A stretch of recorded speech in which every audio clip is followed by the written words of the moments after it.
Let me state a couple of things which are really quite interesting. I think UConn goes against a lot of narratives. There's the narrative of, hey, you got to go and buy a team. Now, they have transfers, 4, in fact. Okay, but 2, Tristan Newton, he left East Carolina when his coach was fired. And, they have one from San Diego who left when Sam Scholl was fired. And 2 who, left on their own volition, but none of them came for NIL. Right? The idea of NIL is what UConn's going to experience now, which is you win a championship, an entire state wraps their arms around you and says, like, man, we want to reward you. Here's how. Represent our, Stop and Shop. Our Stop and Shop, which, by the way, they don't have carts. They don't have grocery carts. They have, it's called carriages. You guys know that? Those are called carriages in New England. Carriages. So goes against the buy a player thing. It also goes against the idea of, hey, the guy with the best players always wins. That's not really the case. It's not that they don't have very good players or guards win. It's not that their guards aren't good, but they don't have a point guard, really. They don't have anybody who's goes one-on-one, creates his own shot. They run great offense. They have great big men. They have very good shooters. They have smart players, tough players, but not really, when UConn's won in the past, Kemba Walker, Shabazz Napier, even when they didn't win it and they had Deron Sheffer and Kevin Ollie and those guys. They've always had great Khalid El-Amin, right? Of their championship teams predating this one, they've always had a dominant point guard. That's not what this team has. So a lot of that is coaching, putting your guys in the best position to be successful, and that's what they did. But there's this part about their win and their dominance, which I do think has to be discussed. It has to be discussed. Before you go out to play in a game, what do you always do? Right? Have you seen the newest Ted Lasso, where Henry, his son, is getting ready to play a playoff soccer match? I think that was the last one I saw. I think it's episode 3 in the new season. I'm not going to ruin any of it for you, but he just calls to wish his son good luck. Anytime you're going to do something, somebody wishes you good luck. It's okay to say that UConn was both dominant and very fortunate, heck, even lucky, based upon their draw. Because if you watch them, you're like, dude, they housed everybody. How are they possibly not a 1, 2, or 3 seed? Well, they lost 8 games this year. They did? Yeah. They lost 8 games. Now, I'm not sitting here telling you they're a fraud. Far from it. They're really, really, really good. Really good. But there's also this element to it. It's you realize that of the top teams in the country, okay, they didn't play any of them on the way to win a championship. I mean, that's the reality. Again, I'm not sitting here and you're like, well, you're a hater. No, I'm not. No, I'm not. I understand if you look at the final rankings, but if you look at the end of season rankings, Alabama lost to San Diego State. Alabama had a historically bad shooting day. Some of that was San Diego State. Some of it was Alabama, and they lost. Houston, they had two of their star players were playing hurt.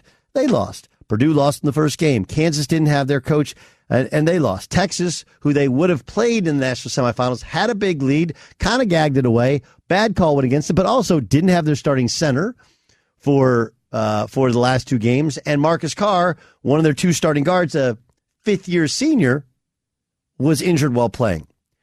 Marquette was the 6th-ranked team in the country. They beat UConn twice this year. UCLA, who they would have played in the Elite Eight, they had 2 starters hurt when they lost to Gonzaga. Arizona lost in the first game. Gonzaga, who they played, they stomped. They blew out. They blew to smithereens. And then there was UConn. Baylor, Duke, Xavier, Virginia, right? I mean, they played Xavier this year. Look at the results. The best team they played on the way was, ranking-wise, was Gonzaga and Miami. In seeding-wise, same thing. But it's not just a UConn story. Remember, the Golden State Warriors, they went through this last year when they played and they won a championship, and other teams went through injuries, right? The Clippers didn't have Kawhi. You look at Denver wasn't healthy all year. You look at who they actually played.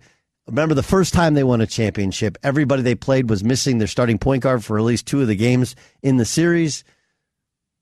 I mean, you could even go to the NFL, and who won the Super Bowl this year, right?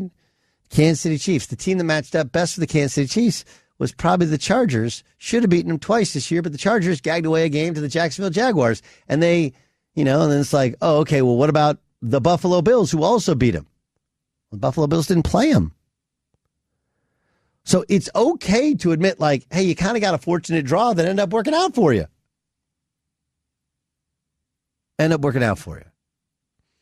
By the way, I find that I was watching all of last night, and I didn't see any of the theatrics of the night before. And all anybody could talk about at the national championship game was the night before. And we'll talk about Jill Biden trying to do the participation award. Oh, Iowa was such a nice team. Like, it's sportsmanship. Let's have them play. We'll get to that upcoming. But here's Caitlin Clark earlier today. I think she was on ESPN, giving her thoughts on the trash talk debate. I think men have always had trash talk. That's what it's been. And I think more and more people, as they turn on the game, they're appreciating it for what it is. I'm just lucky enough that I get to play this game and have emotion and wear it on my sleeves. And so does everybody else. So that should never be torn down. That should never, be criticized, because I believe that's what makes this game so fun. That's what draws people to this game. That's what draws it to the pro level, to the college level, to the high school level.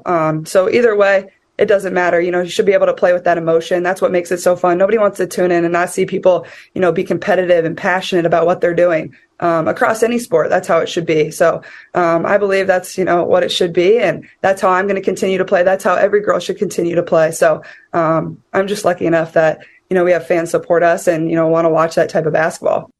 She went on to say that, nobody should be critical of Angel Reese, that they were great. Completely took the high road. Okay, I'm going to disagree with her. Okay, I'm going to disagree with her. I completely agree that you should play with passion. A little bit of trash talk has always been involved. I don't agree that the theatrics, like what Angel Reese did, like I actually blame Kim Mulkey. That's if she's my player, I'm like, what are you doing? We won the national championship. Don't make it about like the game is over. Don't make it about rubbing it in and taunting like that. That's not dignified. What you guys are way too good at players for this. I actually think that turns people off, and you're like, dude, we don't see that in the NBA. Yes, there is trash talk, absolutely, but there's a line there. It's like when Draymond stood over, stepped over LeBron James. Was it LeBron? Who did he step over? It's the whole idea of there's a difference between trash talk and taunting. It's a fine line, but we do know when taunting occurs. The bigger point is that, man, when you find somebody who gets it and diffuses it, it just quickly kind of goes away. Right? Quickly kind of goes away.